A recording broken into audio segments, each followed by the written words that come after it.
तो आज आप पढ़ेंगे एटम एंड न्यूक्लियाई का lecture number 2।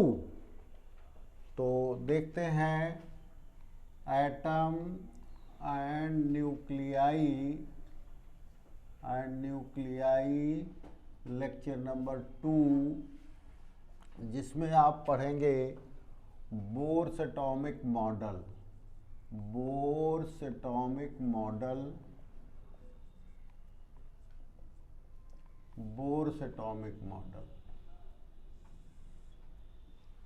Bohr's atomic model ने, देखिए, जब रदरफोर्ड के एटॉमिक मॉडल में दो मेन कमियां आई, कौन कौन सी?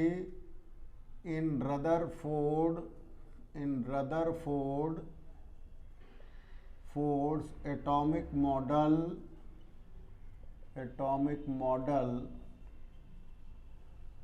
To drawbacks.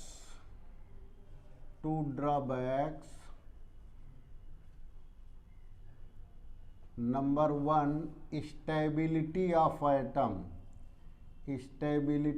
एटम।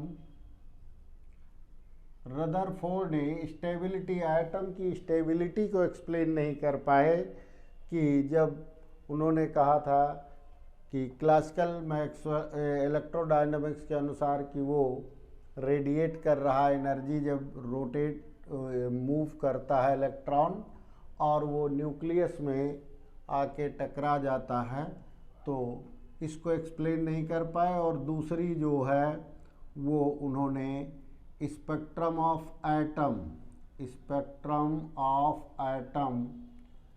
एटम के स्पेक्ट्रम में जो लाइंस आ रही हैं, यानी लाइन स्पेक्ट्रम जो बन रहा है, इसको भी वो एक्सप्लेन नहीं कर पाए। तब जो दूसरे साइंटिस्ट हमारे सामने हैं, बोर्स एटॉमिक मॉडल, तो बोर साइंटिस्ट ने अपना एटॉमिक मॉडल प्रस्तुत किया और उसमें उन्होंने, देखिए, बोर जी का जो पूरा नाम है वो है नील्स हेनरिक डेविड बोर। क्या नाम है पूरा?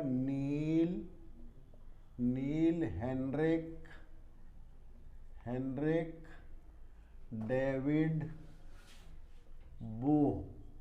बोर, ये इनका पूरा नाम। ज़्यादातर लोग इनके पूरे नाम को नहीं जानते। कुछ लोग नील बोर कह देते हैं, कुछ लोग कुछ कह देते हैं, लेकिन ये इनका पूरा नाम। तो इनके कुछ पास्चुलेट्स हैं।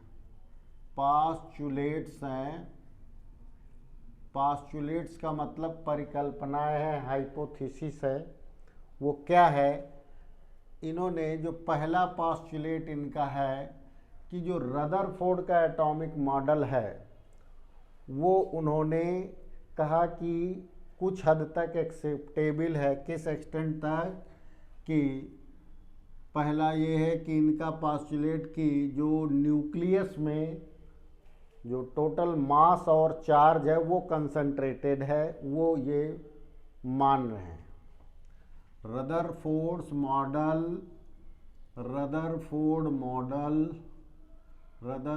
Model is acceptable for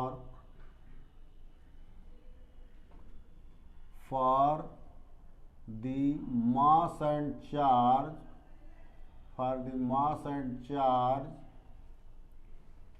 to be concentrated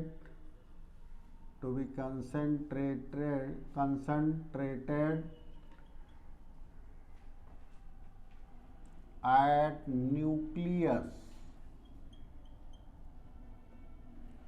जो चार्ज है ये पॉजिटिव चार्ज है। पॉजिटिव चार्ज जो है वो कंसंट्रेटेड है न्यूक्लियस में। ये इनका पहला पास्चुलेट कि रदरफोर्ड की ये मॉडल जो है यहाँ तक जो है वो एक्सेप्टेबल है। दूसरी बात ये है कि इन्होंने जो अपनी आगे की बात बताई है वो ये है कि इलेक्ट्रॉन जो है वो एक फिक्स्ड रेडियस की ऑर्बिट में रिवॉल्व कर रहे हैं। क्या है? electrons are revolving in a orbit of fixed radius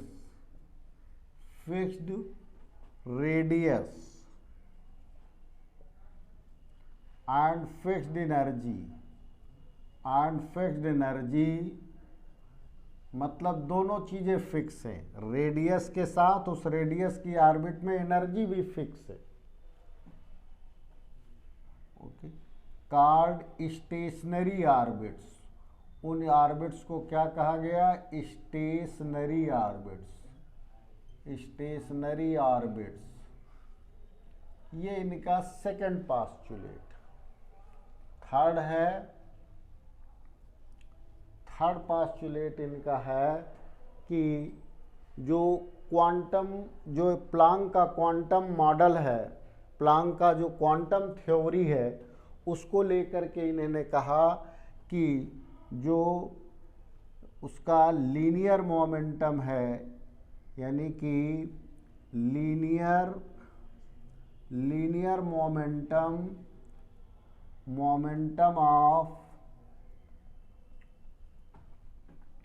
of electron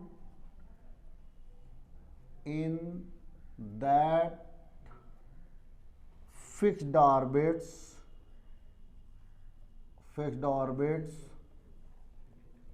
is an integral multiple of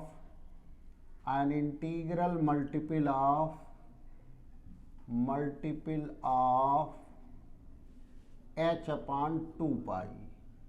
ये उन्होंने प्लांक की जो क्वांटम थ्योरी है रेडिएशन की, उससे निकाला और ये कहा कि अगर मास v है, मास m है और वेलोसिटी v है, रेडियस r है, किसकी? स्टेशनरी ऑर्बिट्स की, तो ये NH/2π होगा। यानी कि जो ये लीनियर मोमेंटम आप देख रहे हैं MVR, जैसे कि ये न्यूक्लियस है और इस न्यूक्लियस में देखिए पॉजिटिव चार्ज है, तो इसके चारों तरफ जो इलेक्ट्रॉन ये है, इसकी जो रेडियस r है, यहाँ v वेलोसिटी से मूव कर रहा है m मास, तो ये इलेक्ट्रॉन है। इलेक्ट्रॉन जो है वो v वेलोसिटी से रिवॉल्व कर रहा है न्यूक्लियस के चारों ओर, तो इसका लीनियर मोमेंटम क्या हो जाएगा? देखिए मोमेंटम हो गया उसका क्या, नहीं सॉरी, ये लीनियर नहीं है, ये गलत है, ये एंगुलर मोमेंटम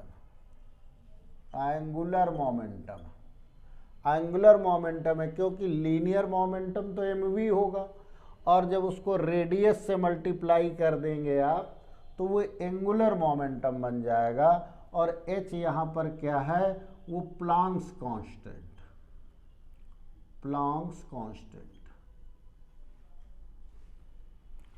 तो थर्ड पास्चुलेट, m क्या है? Mass of electron. v क्या है? वेलोसिटी ऑफ रिवॉल्विंग इलेक्ट्रॉन है। r क्या है? रेडियस ऑफ ये सर्कुलर ऑर्बिट। इस तरीके से ये थर्ड हो गया।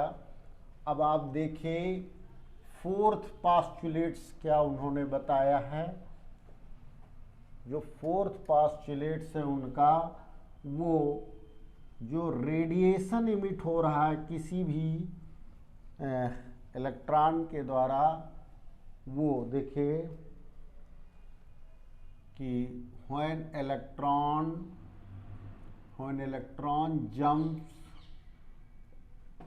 jumps from higher energy level to lower one, it emits it emits radiations, it emit radiations, और हम कहेंगे photons, and given by E1 E2 minus E1 is equal to h nu। E2 क्या है, E2 higher energy level है और E1 lower energy level. इस तरीके से ये न्यू क्या है, न्यू फ्रीक्वेंसी ऑफ रेडिएशन है, फ्रीक्वेंसी ऑफ रेडिएशन है। ये देखिए ये न्यू फ्रीक्वेंसी ऑफ रेडिएशन है और h again Planck's constant, Planck's constant. तो ये 4 पोस्टुलेट्स इनके हैं। इस तरीके से ये 4 पोस्टुलेट्स के आधार पर इन्होंने 4 पोस्टुलेट्स पर अपना एटॉमिक मॉडल प्रस्तुत किया और काफ़ी हद तक ये सक्सेसफुल है, क्योंकि इसमें जो क्वांटम थ्योरी भी लगी हुई है, साथ में प्लांक की क्लासिकल थ्योरी भी लगी है। तो क्लासिकल और क्वांटम थ्योरी दोनों को मिलाकर के ये मॉडल बना हुआ है और ये काफ़ी हद तक सक्सेसफुल।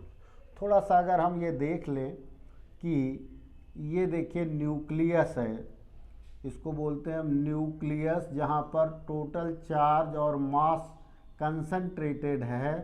तो इसके ये देखिए 1 2 3 4 इस तरीके से ये फिक्स्ड एनर्जी लेवल्स हैं। जैसे ये 1 है, n is equal to 1, n is equal to 2, n is equal to 3, n is equal to 4। ये जैसे जैसे ऊपर जाएंगे तो ये हायर एनर्जी लेवल है। इसकी एनर्जी लेवल को हम कहेंगे E1, इसको E2, इसको E3, इसको E4। अगर हम इन ऑर्बिट्स को के एलिमेंट भी लिखें तो ये पहली सेल को हम K बोलते हैं, दूसरी को L, तीसरी को M और चौथी को N। इस तरीके से K एलिमेंट भी देते हैं। ये एनर्जी लेवल्स हैं। जैसे ये फर्स्ट एनर्जी लेवल है, सेकंड एनर्जी लेवल है, थर्ड एनर्जी लेवल है, फोर्थ एनर्जी लेवल। और क्वांटम नंबर के हिसाब से गिने तो ये फर्स्ट क्वांटम नंबर है, ये सेकंड क्वांटम नंबर है, ये थर्ड क्वांटम नंबर है, ये फोर्थ क्वांटम नंबर है। इस तरीके से यानी जैसे n इज इक्वल टू 1 का मतलब ये है कि ये क्वांटम नंबर है, इसको कहते हैं हम principal quantum number, principal quantum number है ये सारे। और ये फर्स्ट एनर्जी लेवल इसको कहेंगे हम, first energy level, first energy level है, ठीक है। और ये सर्कुलर ऑर्बिट्स हैं, इनकी सबकी रेडियस अलग अलग है। ओके, तो इस तरीके से ये इनका पोस्टुलेट है बोर का। अब आगे हम देखेंगे कि जब इसी मॉडल को उन्होंने बोर ने अप्लाई किया किसके लिए, हाइड्रोजन एटम के लिए, तो उससे उन्होंने रेडियस निकाल लिया और वेलोसिटी निकाल लिया, साथ में एनर्जी भी निकाल लिया। तो बोर्स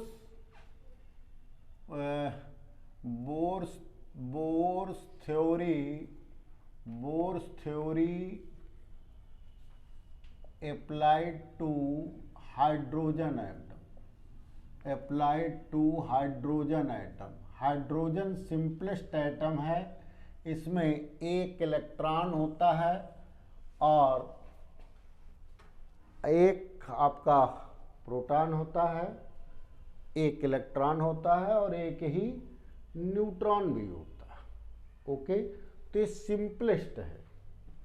तो आइए देखते हैं कि ये देखिए ये आपका न्यूक्लियस है, ये न्यूक्लियस है जिसमें हम मान के चल रहे हैं कि Z इसका एटॉमिक नंबर है, मतलब हम जनरल एटम लेके चल रहे हैं। Z क्या है इसका, Z इसका एटॉमिक नंबर है। एक कोई जनरल एटॉमिक नंबर आप जानते हैं, हम यहाँ पे जनरल एटम ले रहे हैं और इसकी एक इलेक्ट्रॉन जो है इस पर क्या कर रहा है, रिवॉल्व कर रहा है। किस वेलोसिटी से, v वेलोसिटी से, और इसकी रेडियस हमने मान लिया आर्यन रेडियस। वेलोसिटी क्या है, vn है, मतलब कोई एक general orbit, general energy level पर इलेक्ट्रॉन रिवॉल्व कर रहा है, जिसका मास कितना है, m है, चार्ज कितना है, e है, और ये vn वेलोसिटी से जो है न्यूक्लियस के अबाउट रिवॉल्व कर रहा है। तो देखिए हम अप्लाई कैसे करेंगे। जब कोई भी सर्कुलर मोशन होती है तो क्लासिकल थ्योरी के अनुसार क्या है कि जो सेंट्रीपिटल फोर्स है, सेंट्रीपिटल फोर्स के बारे में आप जानते हैं, mvn स्क्वायर आर्यन, ये फोर्स है। ये देखिए फोर्स इसमें लग रहा है, एक चार्ज ये प्लस जेडी है और एक चार्ज ये इलेक्ट्रॉन नेगेटिव चार्ज है, इन दोनों के बीच में अट्रैक्शन का फोर्स लग रहा है। और ये किसके बराबर होगा, दोनों ये चार्ज इलेक्ट्रिकल चार्जेज हैं, तो इलेक्ट्रोस्टैटिक फोर्स के बराबर होगा 1/4 pi epsilon naught ZE into e upon क्या हो जाएगा, RN स्क्वायर। ओके, तो अगर इसको थोड़ा सा हम कोशिश करें सॉल्व करने की, तो ये एक RN ये स्क्वायर से कैंसिल हो जाएगा। तो हमें क्या मिल जाएगा, देखिए RN, यहाँ पर RN आ जाएगा, तो ये हो जाएगा mvn RN इंटू क्या मिल गया हमें, vn को हमने दो पार्ट में लिख लिया। ओके, तो ये बन गया क्या, ZE square upon 4 pi epsilon not, और ये RN जो एक बचा था वो हमने यहाँ लिख लिया। तो ये पहला।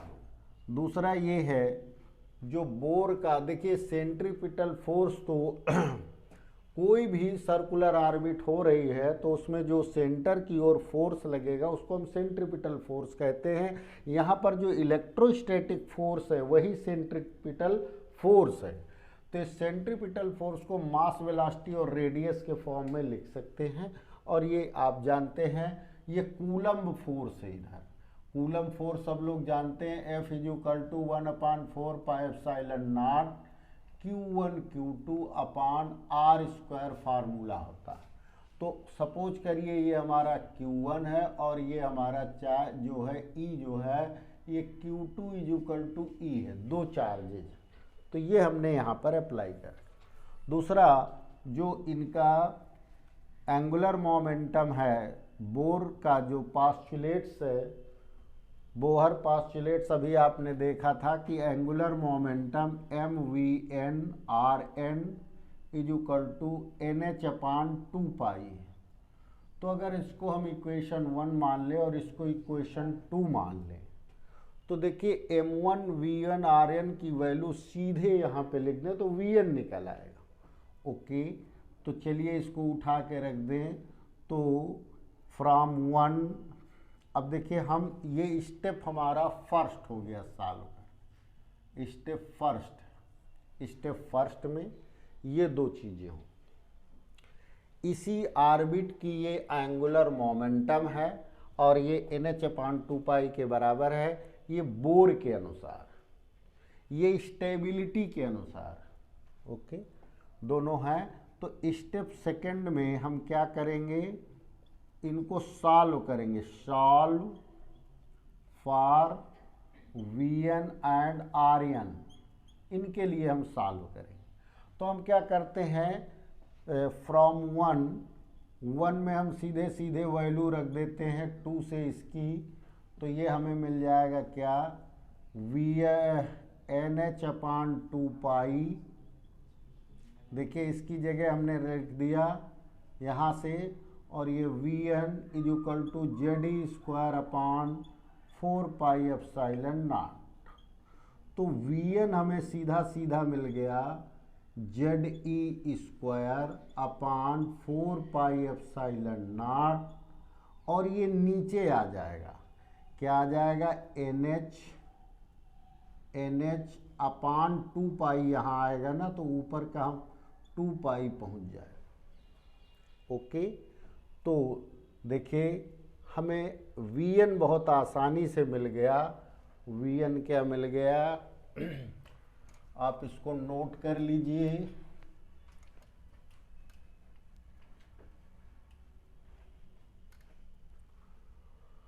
तो Vn हमारा कैलकुलेट होकर के आ गया।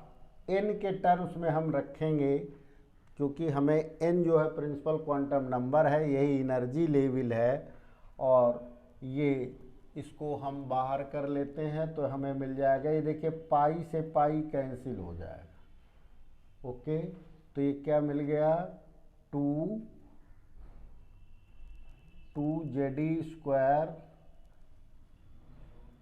1/n को हमने अलग कर लिया तो ये बन गया 2Zi² अपान 4π कैंसिल हो गया, ये देखिए, तो ये क्या मिला, 4ε0h में, 4ε0h मिल गया। अब देखिए ये Vn का फार्मूला है, ध्यान रखेंगे कि Vn यहाँ पर क्या निकल के आया है, डायरेक्टली प्रोपोर्शनल टू Z, यानी एटॉमिक नंबर जितना ज़्यादा होगा उतना ही ज़्यादा हमारा ये वेलोसिटी होगी। कभी कभी क्या होता है, हालांकि ये बोर थ्योरी जो है हाइड्रोजन एटम के लिए है और हाइड्रोजन एटम के लिए Z1 है, तो Z लेके चलते कभी कभी Z से रिलेशन पूछ लेते हैं, इसलिए फार्मूला Z हमने रख लिया है। और यहाँ पर आप देख रहे हैं बाकी सब कांस्टेंट हैं, तो Vn is inversely proportional to 1/n। इसका मतलब कि जैसे जैसे हायर ऑर्बिट लेंगे आप, वैसे वैसे वेलोसिटी क्या करेगी, डिक्रीज करेगी। शुरू के ऑर्बिट्स में वेलोसिटी ज़्यादा होगी, यानी n = 1 पर वेलोसिटी ज़्यादा होगी, n = 2 रखेंगे, वेलोसिटी क्या होती जाएगी, घटती चली जाएगी। अब इसी को फॉर हम हाइड्रोजन एटम कन्वर्ट करेंगे, फॉर हाइड्रोजन एटम के लिए क्या करेंगे, हाइड्रोजन एटम के लिए Z1 होता है, क्योंकि केवल यहाँ पर एक एटम ही होगा। हाइड्रोजन एटम में क्या होता है, एक इलेक्ट्रॉन, ये देखिए +1 यहाँ पर प्रोटॉन होगा और 1 न्यूट्रॉन होगा, और ये एक इलेक्ट्रॉन जो है 1 इलेक्ट्रॉन रिवॉल्व कर रहा है।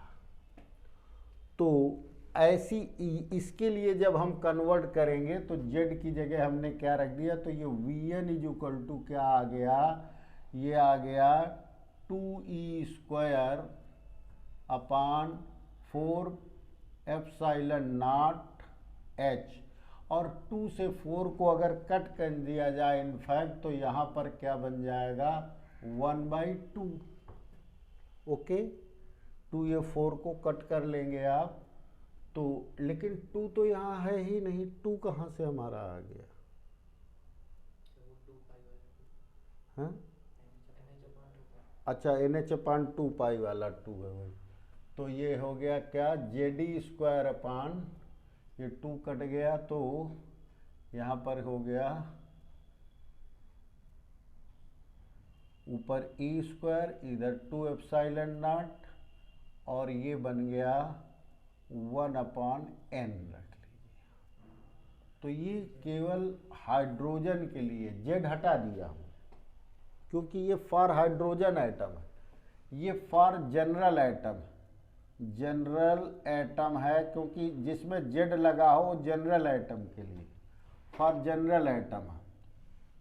ओके, अब देखिए ये जो E² है, E² अपान 2ε0h, इसकी वैल्यू क्या होती है, 2.2 × 10⁶ मीटर पर सेकेंड होती है। और तो यहाँ पर क्या हो जाएगा, फिर इसी को हम कन्वर्ट कर लेंगे, Vn = 2.2 × 10⁶ अपान n मीटर पर सेकेंड, यानी कि जब हम n = 1 रखेंगे इसमें तो क्या होगा, n = 1 रखेंगे तो फर्स्ट ऑर्बिट की, देखिए तो फर्स्ट n = 1 रखेंगे तो V1 = क्या आ जाएगा, 2.2 × 10⁶ मीटर पर सेकेंड होगा। और इसको हम कहते हैं बोर वेलोसिटी। फर्स्ट ऑर्बिट की जो वेलोसिटी है उसको हम कहते हैं बोर वेलोसिटी। तो ये V1 है। अब देखिए V2 = क्या हो जाएगा, ये यहाँ 2 रखेंगे तो इसका मान V1 है तो V1/2 हो जाएगा। V2 = V3 = रखेंगे तो ये क्या आ जाएगा, ये V1 है समझ लीजिए। तो V1, ये V1 आप याद रखेंगे, V1 की वैल्यू ये है तो ये V3/V4 क्या होगा। इस तरीके से आप देख रहे हैं कि वेलोसिटी क्या करती जाती, डिक्रीज करती चली जा रही। इस तरीके से आप सभी ऑर्बिट्स की वेलोसिटी को कैलकुलेट कर लेंगे। ओके, एक चीज़ सामान्य रूप से ध्यान रखेंगे कि जो V1 है Z के अकॉर्डिंग इस तरीके से और N के अकॉर्डिंग इस तरीके से रिलेट करेंगे आप। जैसे जैसे हायर ऑर्बिट्स बढ़ती चली जाएगी तो वेलोसिटी क्या करे जाएगी, डिक्रीज करे जाएगी। तो वेलोसिटी ऑफ इलेक्ट्रॉन डिक्रीज कर रही, decreases for higher energy levels,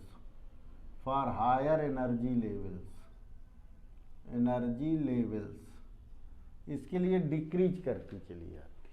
okay, first orbit की जो वेलोसिटी है उसको हम क्या कहेंगे कि ये बोर वेलोसिटी है। तो बोर वेलोसिटी का मान कितना होता है, 2.2 × 10⁶ मीटर पर सेकेंड।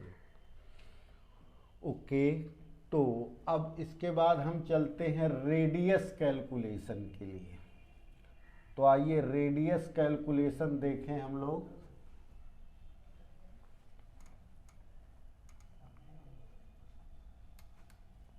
तो अगर हम Vn की वैल्यू को उठा करके रख दे, देखिए फ्रॉम अब रेडियस कैलकुलेशन देखिए, रेडियस ऑफ इलेक्ट्रॉन देखिए, ये वेलोसिटी ऑफ इलेक्ट्रॉन देखा। देखिए हमें रेडियस और वेलोसिटी के लिए सॉल्व करना था तो ये वेलोसिटी को तो सॉल्व कर लिया और इसके फार्मूले को हम इक्वेशन नंबर 3 मान लें। तो रेडियस कैलकुलेशन देखिए, mn Rn = NH/2π, ये हमारी पॉस्टुलेट थी। ठीक है, ये बोअर की पॉस्टुलेट है 3rd नंबर की। इसमें हम Vn की वैल्यू रख लें तो Rn = क्या हो जाएगा, NH/2π इंटू ये यहाँ पे नीचे चला आएगा इंटू mVn। अब Vn की वैल्यू आप रख देंगे NH/2π into m into Vn की वैल्यू आप रख दीजिए तो ये क्या हो जाएगा, Ze²/2ε0h। और यहाँ n रखेंगे तो n ऊपर चला जाएगा। ये देखिए n जो है ये कहाँ चला जाएगा, ऊपर चला जाएगा, बल्कि ये भी ऊपर चला जाएगा।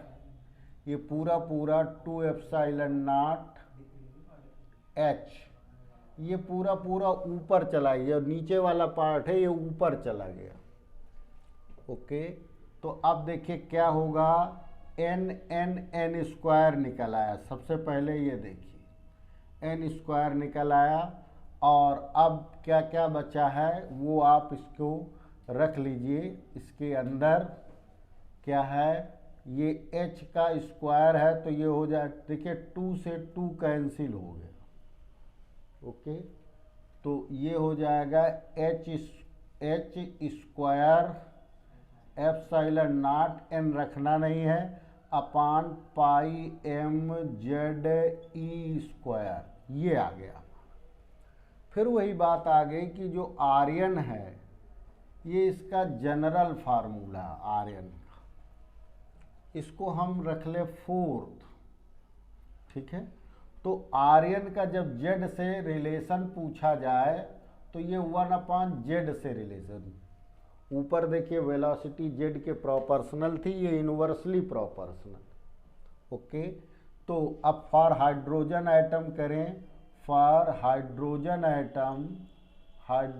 एटम जेड इक्वल टू क्या रख लेते हैं, 1 रख लेते हैं, ओके। तो जेड इज इक्वल टू 1 रख लेंगे तो ये r n is equal to n square, यहाँ आ जाएगा h² epsilon naught pi m e square आ जाएगा, ये आ जाएगा। और जो h² ये सब कांस्टेंट है, देखिए h² epsilon naught pi m e square, इसकी वैल्यू होती है 0.528 एंगस्ट्रॉम होती है। तो सामान्य रूप से हम लोग 0.53 एंगस्ट्रॉम लिख लेते हैं, नियरली ये वैल्यू, ये नियरली वैल्यू इसकी। तो यहाँ पर ये आर्यन इज इक्वल टू क्या आ जाएगा, n² इंटू 0.53 एंगस्ट्रॉम, ये लिख लेते हैं, ये इस तरीके से। तो ये हमारा जो है निकल आया। और जब हम इसमें n इज इक्वल टू 1 रखते हैं तो R1 इज इक्वल टू क्या निकल आता है, 0.53, यानी फर्स्ट जो एनर्जी लेवल का रेडियस है वो 0.53 है। और पहली रेडियस को हम क्या कहते हैं, बोर रेडियस कहते, बोर रेडियस किसको कहते हैं, जो फर्स्ट एनर्जी लेवल का रेडियस है उसको हम बोर रेडियस कहते हैं, जिसकी वैल्यू 0.53 एंगस्ट्रॉम होती है, ओके। फिर से आपको ध्यान दिला दें कि आर्यन इज डायरेक्टली प्रोपोर्शनल क्या होता है, n² होता है, यानी कि ऑर्बिट जो है वो जैसे जैसे n इज इक्वल टू 2 रखेंगे यहाँ पर, तो 2 जो है वो R1 की कितनी हो जाएगी, यहाँ 2 2 जा क्या हो जाएगा 4, तो ये हो जाएगा n इज इक्वल टू 2, तो R2 is equal to 4R1 हो जाएगा।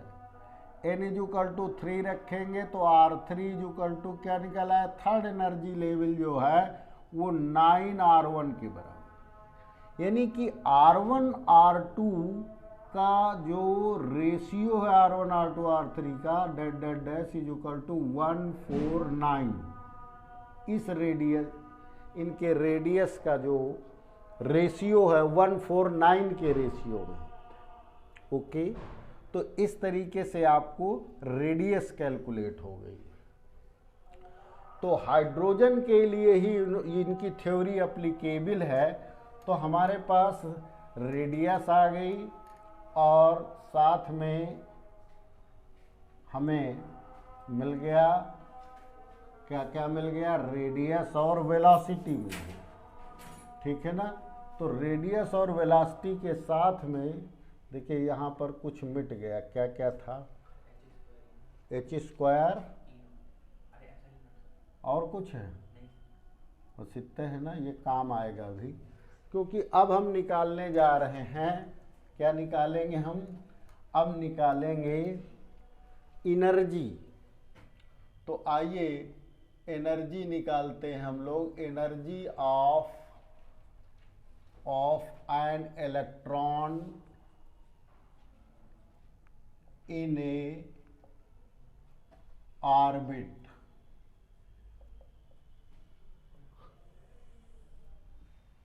ऑर्बिट में हम एनर्जी लेवल फाइंड आउट करें। तो देखिए एनर्जी दो प्रकार की होती है। अगर हम ई की बात करें एनर्जी की, तो एक तो हो जाएगी पोटेंशियल एनर्जी और एक हो जाएगी काइनेटिक एनर्जी, दो एनर्जी होगी।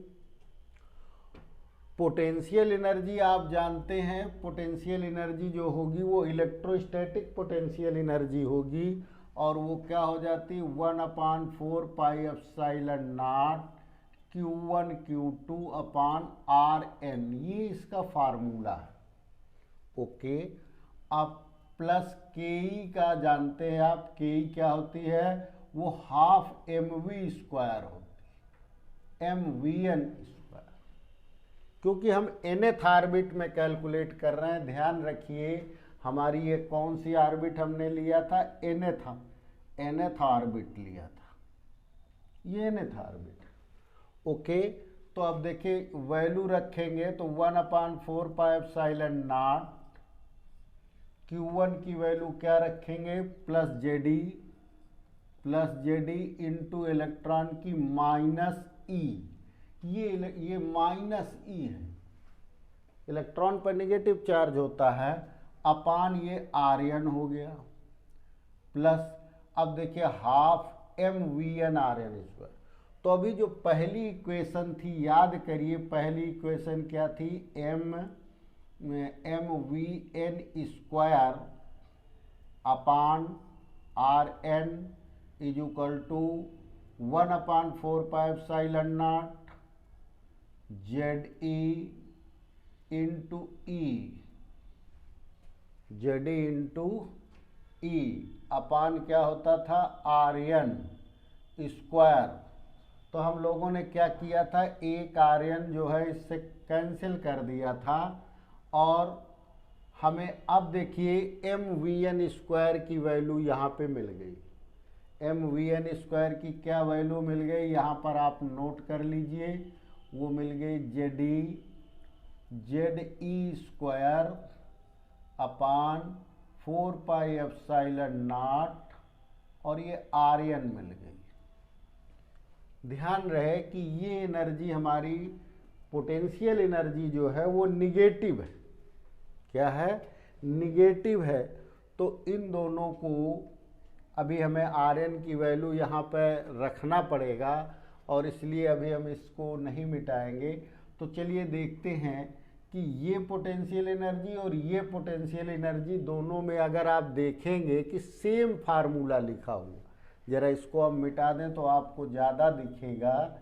ये देखिए इसमें कोई 4πε0 r n 4πε0 Z e square, Z e देखिए काइनेटिक एनर्जी कभी नेगेटिव नहीं होती, ये पॉजिटिव ही होती है।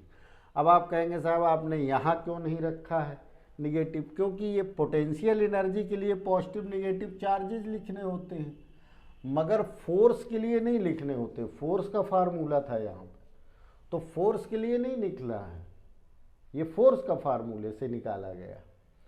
तो अब क्या होगा, ये हाफ है और ये क्या है, ये फुल है।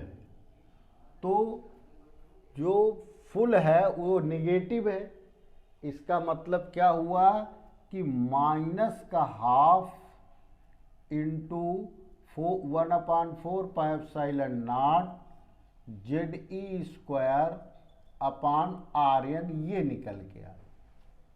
ओके, फिर से देख लीजिए, इसमें ये हाफ लगा है और ये फुल है, फुल वाला निगेटिव है और इसलिए निगेटिव में ही आंसर आएगा, और ये इसका जो है हाफ है, इसलिए इतनी ही वैल्यू का माइनस में हाफ ही निकला। अगर आपको ना समझ में आ रहा हो तो मैं दूसरा भी बता दूं कि हमने इतना कॉमन ले लिया और ये आ गया -1 प्लस हाफ, तो इससे क्या निकलेगा, माइनस हाफ। तो चीज़ वही हो गई, इसलिए यहाँ पर हमने माइनस हाफ लगा लिया। ये लीजिए, एक स्टेप हमारा बच गया। अब आर एन की वैल्यू उठा के देखिए, ये आपके सामने लिखा हुआ है, आर एन की वैल्यू यहाँ पे रख लीजिए, तो -12 4πε0 और ये है Z e square upon r n की वैल्यू यहाँ से उठा के आपको नीचे रखना पड़ेगा। तो ये हो जाएगा n स्क्वायर h स्क्वायर ε0 अपान ये पाई एम जेड ई स्क्वायर है, तो ऊपर लिखते पाई M Z e square. Okay, तो अब इसमें से जो कट सके वो काट लीजिए। जैसे क्या क्या कटेगा, पाई से पाई कैंसिल हो गया, ठीक है ना। तो अब जो बचा है उसको आपको किस रूप में लिखना है, वो इस तरीके से लिखना है। देखिए हमने n स्क्वायर तो कर लिया बाहर, ओके, तो नीचे कितना बचा, नीचे बचा 8, 4 टू जा 8 एप्सिलॉन नॉट, एप्सिलॉन नॉट का स्क्वायर हो जाएगा, एक ये और यहाँ पर क्या आ जाएगा, एच स्क्वायर आ जाएगा ये। अब ऊपर देखिए जेड, जेड क्या हो गया, जेड स्क्वायर हो गया, ई और ये क्या है, एम ई स्क्वायर की पावर 4, एम ई स्क्वायर की पावर 4 से मिलाते चलो, देख लो सही।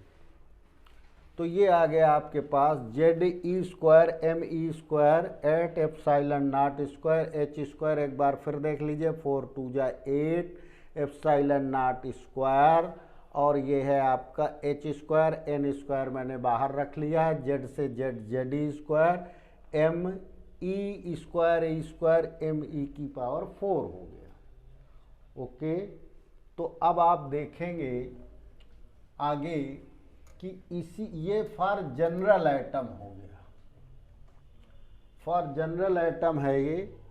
तो अब हम इसको यहाँ पर ये En का फार्मूला देखिए जनरल एटम के लिए, क्योंकि यहाँ पर फिर से देख लीजिए आप, En is inversely proportional to n square है और En is directly proportional to z square है।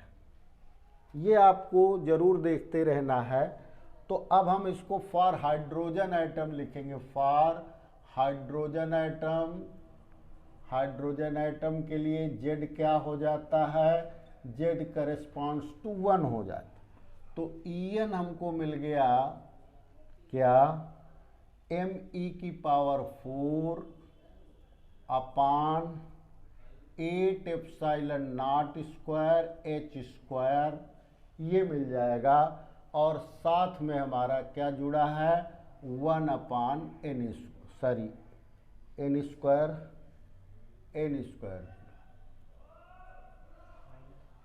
माइनस साइन लगाना देखिए भूल गए हैं और इसलिए यहाँ माइनस साइन लगे। ओके, अब आप देखिए ये En का फार्मूला। अब ये जो होता है इसको थोड़ा सा आपको अगर अच्छा रहेगा, यहाँ पे रिडबर्ग कांस्टेंट बनाना है तो रिडबर्ग कांस्टेंट बना लीजिए, अदरवाइज आप इसको डायरेक्ट भी आप कर सकते हैं। तो देखिए CH से मैं ऊपर नीचे मल्टीप्लाई कर रहा हूँ। ओके, तो ये हो जाएगा माइनस का 1 अपॉन n स्क्वायर, CH से मैंने ऊपर नीचे मल्टीप्लाई कर दिया, देखिए CH नीचे भी हो गया, ये देखिए बाकी सब वही लिख रहे हैं, ME की power 4 8 epsilon naught square H square, ये। ओके, तो आप देखिए कि यहाँ पर नीचे क्या हो जाता है, 1 अपॉन n स्क्वायर ME की पावर 4 अपान 8 epsilon naught square CH cube बन गया। ये देखिए H स्क्वायर H से क्यूब बन गया और C ये वेलोसिटी ऑफ लाइट, यहाँ पे C क्या है, C वेलोसिटी ऑफ लाइट है, H प्लैंक्स कांस्टेंट है, ये आपको सबको पता है, वेलोसिटी ऑफ लाइट 3 × 10⁸ मीटर पर सेकेंड होती है, ठीक है ना। तो अब जो है ये हमारा जो है क्या बन जाता है, इसको हमें समझना है, ये RCH की वैल्यू होती है क्या। अभी देखिए ये CH यहाँ पे लिखा हुआ है, तो ये जो हमारा है इसको हम कहते हैं रिडबर्ग कांस्टेंट, रिडबर्ग कांस्टेंट बोलते हैं। रिडबर्ग कांस्टेंट की वैल्यू इसको हम R से डिनोट करते हैं और R इक्वल टू हो जाएगा ME की पावर 4 अपान ME की पावर 4 अपान 8 epsilon naught square CH cube ये हमारा रेड, और इसकी वैल्यू 1.097 इंटू 10 की पावर -7 मीटर -1 होती है। ओके, -1 ये सॉरी +7 है, 1.097 इंटू 10 की पावर 7 मीटर माइनस, यानी प्रति मीटर इसकी यूनिट होती है। तो इसकी जगह अगर हम रख लें आर, तो ये बन गया -RCH/N² बन गया। ये देखिए En का फार्मूला RCH के रूप में। R क्या है? R हमारा रेडबर्ग कांस्टेंट है जिसकी वैल्यू 1.097 इंटू 10 की power 7 metre minus c velocity of light है, प्लैंक्स कांस्टेंट है। और जो RCH है अगेन ये कांस्टेंट है, RCH कांस्टेंट है, और कैलकुलेट करने पर ये 13.6 EV आता है। तो ये हो गया माइनस का 13.6 EV/N²। तो इसी फार्मूले को इस चैप्टर में इसी से आपको न्यूमेरिकल लगाने हैं। ये एक पर्टिकुलर एनर्जी लेवल पर आपको एनर्जी कैलकुलेट हो रही है। अगर हम इसमें n = 1 रख दें तो E1 = क्या आ जाएगी? -13.6 EV। देखिए फर्स्ट एनर्जी लेवल ये है, ये फर्स्ट एनर्जी लेवल है हमारा। सेकेंड एनर्जी लेवल जब कैलकुलेट करेंगे n = 2 रख देंगे तो क्या हो जाएगा? ये हो जाएगा E1/N² है ना, तो ये 4 हो जाएगा। इसी तरीके से n = 3 रखेंगे तो E3 = क्या आ जाएगा? E1/9 आ जाएगा। E4 कितना आ जाएगा? E1/16 आ जाएगा। तो आप देख रहे होंगे कि जो एनर्जी लेवल है वो हमारा किस रेशियो में, यानी अगर हम N1 E1 E2 E3 का रेशियो ले तो क्या आ जाता है? 1/4 1/9, और इस तरीके से E/4 करेंगे तो 1/16 का रेशियो आता है। इस तरीके से ये रेशियो हमें जो है मिलता चला जाता है। ओके, तो ये रेशियो में हमारी जो एनर्जीज हैं वो ऊपर हायर एनर्जी लेवल, देखिए निगेटिव में एनर्जी लेवल जब डिक्रीज करती है इसका मतलब वो बढ़ रही है। लोएस्ट एनर्जी लेवल, इसको कहते हैं हम ग्राउंड एनर्जी लेवल। क्या कहते हैं? Ground energy level. ये हमारा ग्राउंड एनर्जी लेवल जो है 13.6 एनर्जी लेवल है, ये फर्स्ट एनर्जी लेवल कहें, ग्राउंड एनर्जी लेवल कहें, ये था। और इसके बाद ये जो है क्या करता जाता है? बढ़ता जाता है। हायर ऑर्बिट्स में एनर्जी जो है, एनर्जी इंक्रीजेज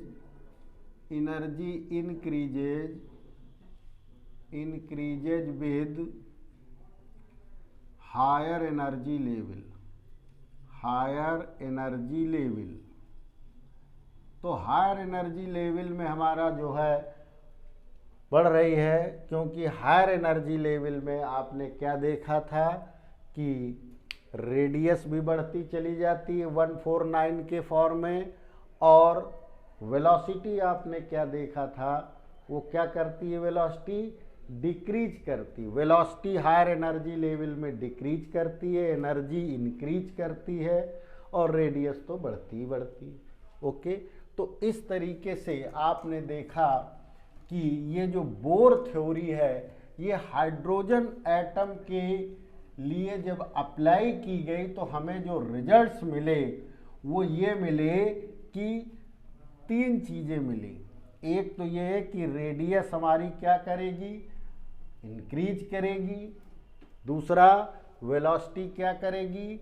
डिक्रीज। व्हेन, देखिए रिजल्ट क्या मिला हमें? रिजल्ट फर्स्ट, व्हेन मतलब velocity decreases for higher energy level, for higher energy levels, energy levels के लिए जो है ये डिक्रीज करती है। दूसरा एनर्जी जो है, एनर्जी क्या कर रही है, ये इंक्रीज कर रही है,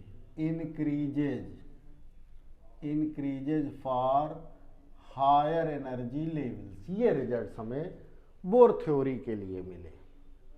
ये थ्योरी सक्सेसफुली एक्सप्लेन केवल hydrogen atom, because hydrogen atom is a simplest atom. Hydrogen atom हमारा क्या है, सिंपलेस्ट एटम है, इससे सिंपल एटम नहीं है। सिंपलेस्ट एटम के लिए थ्योरी एप्लीकेबल है, बाकी के लिए ये एप्लीकेबल नहीं। ओके, तो ये रही हमारी बोर थ्योरी। लेकिन बोर थ्योरी के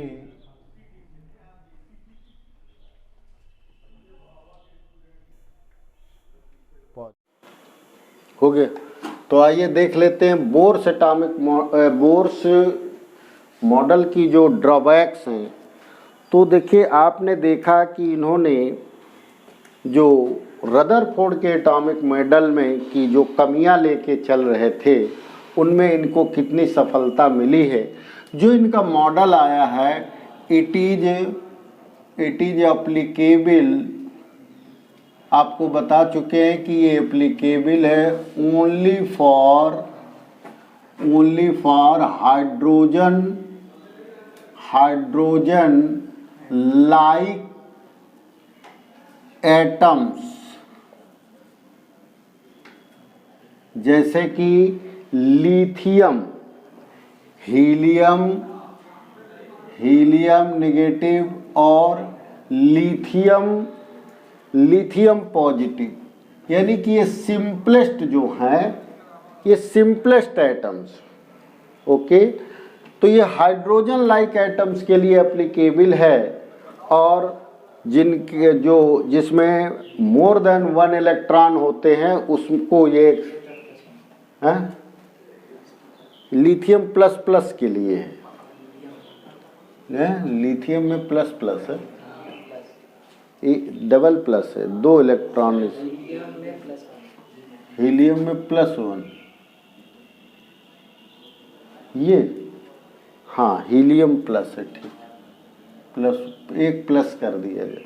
ओके, तो ये केवल इन्हीं के लिए एप्लीकेबल है। जैसे हाइड्रोजन एटम के लिए helium positive, lithium double positive, ये सिंपलेस्ट एटम है, यानी जिनमें एक इलेक्ट्रॉन जब होता है तो उसके लिए ये एप्लीकेबल है। दूसरा ये है कि ये मॉडल जो है वो ये नहीं बता पाया कि जो इलेक्ट्रॉन्स हैं उनका किस ऑर्बिट में कितना इलेक्ट्रॉन्स होंगे, इलेक्ट्रॉन डिस्ट्रीब्यूशन नहीं बता पाया। Fails to explain electron distribution किस प्रकार से, वो आगे जाके एक्सप्लेन हुआ है, इलेक्ट्रॉन डिस्ट्रीब्यूशन एक्सप्लेन नहीं। एक ये है कि जो बामर सीरीज में, अभी आपको हम स्पेक्ट्रम पढ़ाएंगे एटम का, तो उसमें बामर स्पेक्ट्रम आता है। बामर स्पेक्ट्रम जो मिला, बामर स्पेक्ट्रम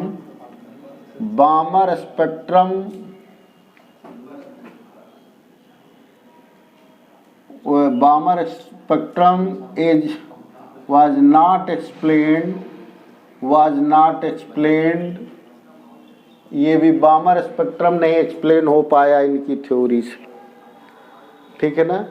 तो और इसके बाद जो क्रिटिकल जो कॉम्प्लेक्स एटम है, कॉम्प्लेक्स एटम का जो स्पेक्ट्रा है वो नहीं एक्सप्लेन हो पाया। तो स्पेक्ट्रम ऑफ complex atom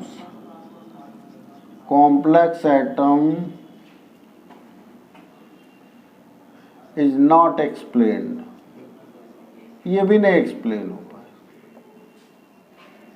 तो इस तरीके से ये इनके ड्रॉबैक्स हैं, इनकी कमियां हैं। और इसके आगे आपके यहाँ इस तरीके का कोई मॉडल नहीं है आपके कोर्स में फिजिक्स में, तो फिलहाल आप इसके बोर थ्योरी और बोर थ्योरी के ड्रॉबैक्स पढ़ेंगे, और जो एनर्जी लेवल्स जो आपको मिले हैं उसकी रेडियस, वेलोसिटी और एनर्जी के फार्मूले तैयार करके उस पर न्यूमेरिकल सॉल्व कर। बस आज का वीडियो यहीं से समाप्त होता है। Thank you for watching.